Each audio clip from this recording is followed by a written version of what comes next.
ថ្ងៃដែលពួកយើងជួបគ្នាជាពេលវេលាដែលព្រះរៀបចំឲ្យ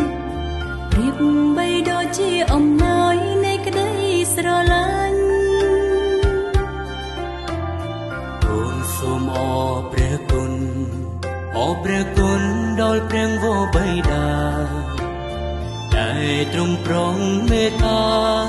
ស្នេហានេះសូមទ្រង់ប្រទានពរថ្ងៃមង្គលសិរីសូមទ្រង់ធ្វើជាស្ពាយនិងធ្វើជាសាក្សីពលពីពីស្វាមីទាំងរាថ្មីទូលត្រីសុខសាន្តរហូតទៅ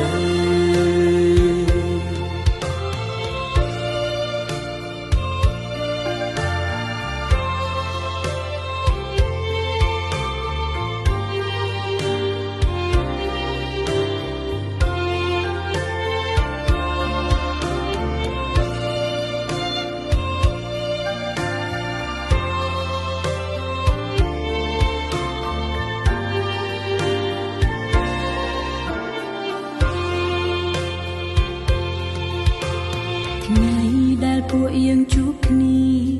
ជាពេលវេលាដែលព្រះរៀបចំឲ្យប្រៀបបីដូចជាអំណោយនៃក្តីស្រឡាញ់អូនសូមអរព្រះគុណអរព្រះគុណដល់ព្រះវរបិតាដែលទ្រង់ប្រងមេត្តាស្នេហានេះសូមទ្រង់ប្រទានពរថ្ងៃមង្គលសិរីសូមទ្រង់ធ្វើជាស្ពាយនិងធ្វើជាសាក្សីពលពីស្វាមីទាំងរាថ្មីទូលត្រីសុខសាន្តរហូតទៅ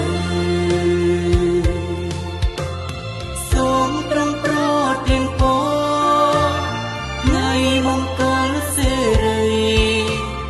សូមទ្រង់ធ្វើជាស្ពាយនិងធ្វើជាសាក្សីពលពី